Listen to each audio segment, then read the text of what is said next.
नमस्कार दोस्तों, आप सबका स्वागत है हमारे इस नए वीडियो में। इंडिया में जो इमिशन कंट्रोल टेक्नोलॉजीज होती है, फ्लू गैस डिसल्फ्रेशन उसमें से एक one of the most important technology है। इसके हम पार्ट 2 को आज डिस्कस करेंगे कि एफजीडी क्या होता है, इसको क्यों यूज़ किया जाता है और इसका सिलेक्शन क्राइटेरिया क्या होता है। सबसे पहले एफजीडी सिस्टम क्या होता है? तो जो हमारा फॉसिल फ्यूल बर्निंग से जो भी सॉक्स एमिशन होता है, उसको कंट्रोल करने के लिए जो टेक्नोलॉजी हम यूज़ करते हैं, उसको हम फ्लू गैस डिसल्फ्रेशन बोलते हैं। बेसिकली यह जो एमिशन होता है, यह थर्मल पावर प्लांट या फिर जो हमारे इंडस्ट्रियल बॉयलर होते हैं और जो नॉन फेरस मेटल स्मेल्टर्स होते हैं, ये वहाँ से होता है। अब इसको हमको क्यों लगाना पड़ता है? तो जो इन्वायरमेंट के जो नॉर्म्स गवर्नमेंट ऑफ इंडिया ने फिक्स किए हैं, तो उसको हमको फॉलो करने के लिए जो इंडस्ट्रीज होती हैं, वो इसको इम्प्लीमेंट करती है। अब वो नॉर्म्स क्या है? तो जैसे कि आप देख सकते हैं चार्ट में, जो यहाँ पे हमने वेरियस जो इंडिकेट पैरामीटर्स की लिमिट लगाई है, यह जो 500 से मेगावाट से ज़्यादा के थर्मल प्लांट्स है, उनके लिए एप्लीकेबल है। तो जैसे आप देख सकते हैं जो सोक्स है, वह अगर जो प्लांट 2003 के पहले स्टेब्लिश्ड हुआ है, तो उसका जो लिमिट है 200 मिलीग्राम पर नॉर्मल मीटर क्यूब है for power plant of greater than 500 megawatt. Similarly अगर 2003 से 2016 के बीच में अगर वो उसको इंस्टॉलेशन हुआ है उसका, तो उसका है 200। और अगर वह 2017 के बाद अगर उसका एस्टेब्लिशमेंट हुआ है, तो उसका है लिमिट 100। अगर पीएम की बात करें पर्टिकुलर मीटर, तो जो 2003 के पहले एस्टेब्लिशमेंट है, उनका लिमिट 100 है। 2003 से 2016 के बीच में 50 है और 2017 के बाद का 30 है। नॉक्स की बात करें तो 600 2003 के पहले वालों के लिए, 2003 से 2016 के लिए 300 और 2017 के बाद जो एस्टेब्लिश हुए हैं उनके लिए 100। अगर हम एच जी मर्क्यूरी की बात करें तो यह 0.03 इन ऑल द केसेस है। नेक्स्ट जो है हमारा कि हमारे पास जो एफजीडी टेक्नोलॉजी है, इसके कौन कौन से क्लासिफिकेशन है। अगर हम देखें तो एफजीडी हम ब्रॉडली हम यहाँ पे दो तरीके से उसको क्लासीफाई कर सकते हैं, वेट और ड्राई। तो वेट में जैसे नाम से पता चल रहा है हमको कि वो काफ़ी एक वाटर कंजम्पशन वाली टेक्नोलॉजी है, और जो ड्राई है बेसिकली एक पाउडर फॉर्म वाली टेक्नोलॉजी है। तो वेट जो टेक्नोलॉजी है, मतलब जो वेट एफजीडी है, यह वर्ल्ड वाइडली काफ़ी यूज़ किया जाता है। इसके कुछ रीज़न है। इसमें बेसिकली इफिशियंसी 90% से भी ज़्यादा अचीव होती है, और यह जो सिस्टम है यह कॉस्ट इफेक्टिव होता है ऑपरेशन एस्पेक्ट से भी और इंस्टॉलेशन एस्पेक्ट से भी।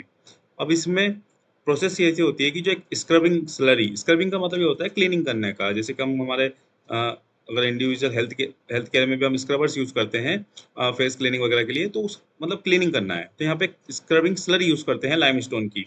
उस स्लरी के थ्रू फ्लू गैस को पास किया जाता है, तो जिससे कि जो फ्लू गैस में प्रेजेंट सल्फर है, वो उससे रिएक्ट करके जिप्सम फॉर्म करता है, और जो फ्लू गैस बाकी जो आगे निकलती है वो सल्फर फ्री होती है। तो इस तरीके से इसमें जो प्रोसेस होती है। अब इसका कुछ ड्रॉबैक भी है, यह जो सिस्टम है काफ़ी कॉम्प्लेक्स होता है, इसमें जो ऑक्सिलरीज है वो काफ़ी ज़्यादा होती है, तो इसकी कॉम्प्लेक्सिटी सिस्टम में होती है।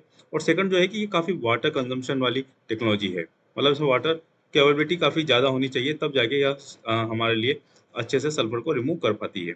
नेक्स्ट जो हमारी टेक्नोलॉजी थी वो है ड्राई एफजीडी। ड्राई एफजीडी में बेसिकली क्या होता है कि एक अल्कलाइन सॉल्वेंट होता है पाउडर फॉर्म में। सॉल्वेंट का मतलब ये होता है कि जैसे कि सॉल्वेंट वर्ड एब्जॉर्बर शब्द से आया है। एब्जॉर्बर का मतलब काम होता है कि एब्जॉर्बर का मतलब होता है कि किसी को सोखना। तो यहाँ पे जो पाउडर होता है वो फ्लू गैस में जो सल्फर प्रेजेंट है उससे रिएक्ट करके उसको फ्लू गैस को सल्फर फ्री बना देता है। तो यह जो टेक्नोलॉजी है इसमें वाटर का बहुत कम यूज होता है। तो इसमें बेसिकली जो पाउडर यूज किया जाता है वो हाइड्रेट लाइम हो सकता है, सोडियम बाइकार्बोनेट या कैल्शियम हाइड्रोक्साइड। तो इस तरीके के जो सॉल्वेंट पाउडर होते हैं उनको यूज किया जाता है। अब इसका ड्रॉबैक ये है कि यह जो इफिशियंसी है इसकी, यह कम होती है वेट के कंपैरिजन में। या इसकी जो इफिशियंसी है वो 70 से 90% तक होती है। बट इसमें एडवांटेज होता है कि लो वाटर रिक्वायरमेंट इसमें होती है। अब अगर हम वेट एफजीडी में क्लासिफिकेशन की बात करें तो LSFO मतलब लाइमस्टोन फोर्स ऑक्सीडेशन, यह जो इसका सब क्लासिफिकेशन है, इसको भी जनरली यूज किया जाता है। इसमें बेसिकली क्या होता है कि जो लाइमस्टोन होता है CaCO3, इसको एक ऑक्सीजन ब्लोवर मतलब सॉरी जो ब्लोवर होते हैं जनरली वो बस एयर को इंजेक्ट करते हैं। तो CaCO3 को ऑक्साइड में कन्वर्ट किया जाता है, कैल्शियम ऑक्साइड में कन्वर्ट किया जाता है। तो जो कैल्शियम ऑक्साइड होता है वो ज़्यादा रिएक्टिव होता है सल्फर से एज कम्पेयर टू CaCO3 मतलब लाइमस्टोन के। तो उसके बाद जो प्रोसेस है वो सेम होती है जैसे वेट एफजीडी में होती है। वो स्क्रबिंग स्लरी का फॉर्मेशन होता है, फिर फ्लू गैस उससे पास करके और उसको फिर जिप्सम फॉर्म किया जाता है। जो नेक्स्ट जो वेट में सब क्लासिफिकेशन है सी वाटर का, तो यहाँ पे जो हम लाइमस्टोन की स्लरी यूज कर रहे हैं वहाँ पे सी वाटर की स्लरी, सी वाटर को एज अ स्लरी यूज किया जाता है। तो जो सी वाटर में जो हमारे सॉल्ट्स प्रेजेंट होते हैं कैल्शियम और मैग्नीशियम के, वो रिएक्ट करके कैल्शियम सल्फेट और जो मैग्नीशियम सल्फेट है वो फॉर्म करते हैं, जिसको आगे फर्दर यूज कर लिया जाता है। वेट में ही जो अंडर सब जो LSFO के अंदर जो सब क्लासिफिकेशन है, जेट बबलिंग रिएक्टर और स्प्रे टावर। तो इसमें स्प्रे टावर के में मतलब बेसिकली स्प्रे किया जाएगा जो स्लरी है उसका, और जेट बबलिंग रिएक्टर में क्या होता है कि जो एक एक तरीके से एक रेक्टेंगल टैंक होता है बड़ा, जिसको एब्जॉर्बर बोलते हैं, उसके अंदर एक सर्टेन लेवल मेंटेन किया जाता है। तो जो फ्लू गैस है उसमें डायरेक्टली नहीं जाती है, फ्लू गैस उसमें एक प्लास्टिक की जो ट्यूब्स होती है उसके थ्रू पास करके उसको एक तरीके से सबमर्ज किया जाता है, उन उस जो हमारा स्लरी का रहता है टैंक के अंदर लेवल, उसके अंदर सबमर्ज किया जाता है। तो जब वो फ्लू गैस है वह जब बाहर निकलती है उस स्लरी में से, तो बबलिंग के थ्रू वो बाहर निकलती है, तो इसलिए इसको जेट बबलिंग रिएक्टर भी बोलते हैं। तो अच्छे से वह जो फ्लू गैस है वह स्लरी में जो प्रेजेंट हमारा लाइमस्टोन होता है उससे रिएक्ट करती है, जिससे कि एक क्वालिटी का जिप्सम फॉर्म होता है। तो यह डिफरेंस होता है स्प्रे टावर में और जेट बबलिंग रिएक्टर में। तो जेट बबलिंग रिएक्टर है, इसको हम हमारी सीरीज में थोरोली डिस्कस करेंगे, इसके हर एक कंपोनेंट को हम थोरोली डिस्कस करेंगे कि किस तरीके से लाइमस्टोन हैंडलिंग सिस्टम को होता है, किस तरीके से लाइमस्टोन को स्लरी फॉर्म में कन्वर्ट करके उसको जेट बबलिंग रिएक्टर में पहुंचा जाता है, फिर किस तरीके से जिप्सम क्रिएट होता है और जिप्सम हैंडलिंग सिस्टम को हम समझेंगे। तो इसको हम हमारी सीरीज में अच्छे से डिटेल में समझेंगे। अगर हम बात करें फिर ड्राई जो हमारा एफजीडी होता है, उसमें दो क्लासिफिकेशन है, एसडीए और सीडीएस। एसडीए मतलब होता है स्प्रे ड्रायर एब्जॉर्बर। तो एसडीए में बेसिकली हाइड्रेट लाइम या फिर लाइमस्टोन स्लरी को स्लरी के फॉर्म में ही एक इंजेक्ट किया जाता है।